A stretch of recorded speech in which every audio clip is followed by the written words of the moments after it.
Bonjour, nous allons corriger l'exercice 1 du chapitre Symétrie, translation et rotation, qui porte la référence 6834. Alors, dans le quadrillage ci-dessous, on considère le triangle T1 et les 4 points ABCD. Voilà.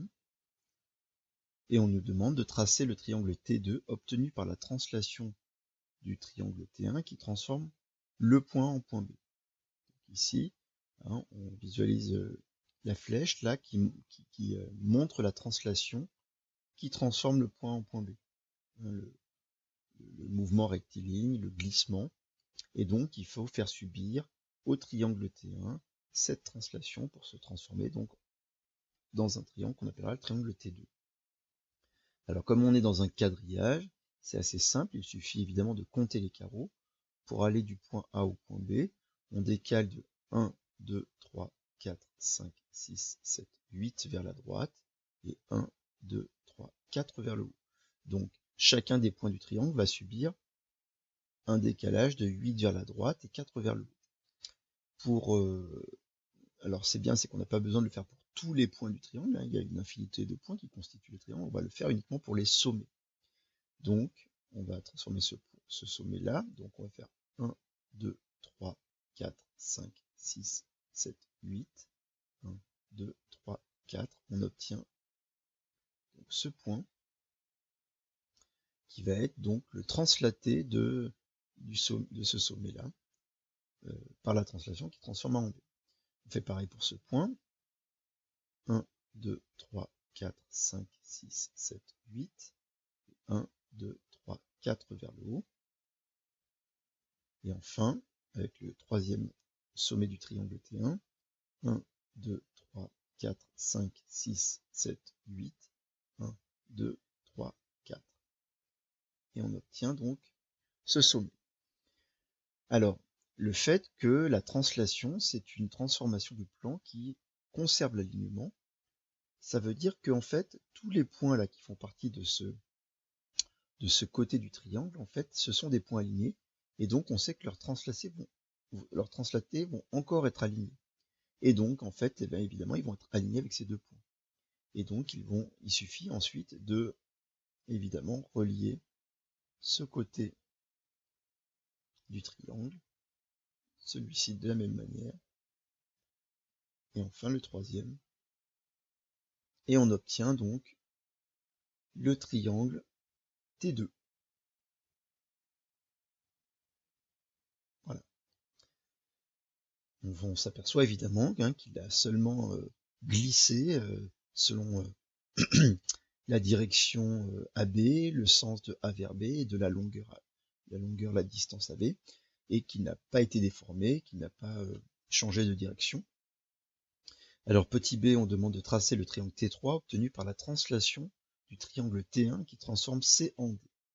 Donc de C en D, il faut qu'on regarde finalement quel est ce décalage. Donc on part de C, on décale de 1, 2, 3, 4, 5, 6, 7, 8, 9, 10 vers la droite, et 1 et 2 vers le bas. Donc on part des sommets du triangle T1 et on fait la même chose. 1, 2, 3, 4, 5, 6, 7, 8, 9. Pardon. 1, 2, 3, 4, 5, 6, 7, 8, 9, 10 et 2 vers le bas. Et donc on obtient ici donc le translaté de ce sommet. On fait pareil avec les deux autres sommets, donc 1, 2, 3, 4, 5, 6, 7, 8, 9, 10, 2 vers le bas. Et enfin, 1, 2, 3, 4, 5, 6, 7, 8, 9, 10 et 2 vers le bas. On relie ces points pour former le triangle T3.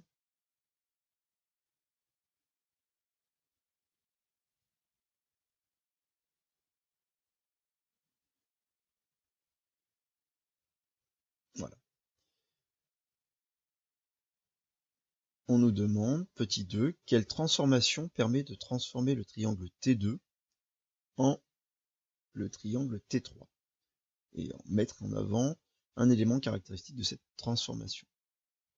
finalement, ben, on voit bien ici que T3, c'est bien le translaté de T2 par une certaine translation, un certain glissement. Et donc, ben, si on veut visualiser évidemment cette translation, il nous suffit de tracer finalement la flèche qui part d'un point et qui va jusqu'à son translaté, et puis de regarder quel décalage on a fait pour passer d'un point à l'autre. Donc 1, 2 vers la droite, 1, 2, 3, 4, 5, 6 vers le bas. Donc cette flèche-là, en fait, elle représente la translation. En tout cas, elle décrit la translation qui permet de transformer T2 en T3. Donc voilà, donc ici on peut. Alors on n'a pas de nom de point. Si on avait par exemple, alors des fois quand on nomme les points, par exemple si je notais E, F, G, T2 pourrait s'appeler E', et les sommets du triangle T2, E', F', G'. Souvent on met un petit prime comme ça pour les images, les images par une translation, les images par une symétrie. Et puis on pourrait appeler évidemment cela E seconde, F seconde, G seconde. Et donc, on pourrait dire que c'est la translation qui transforme la translation qui transforme T2 en T3, c'est la translation qui transforme E' en E seconde. Et donc, ça correspond à 2 décalages vers la droite et 6 décalages vers le bas. Voilà donc pour cet exercice numéro 1. Au revoir.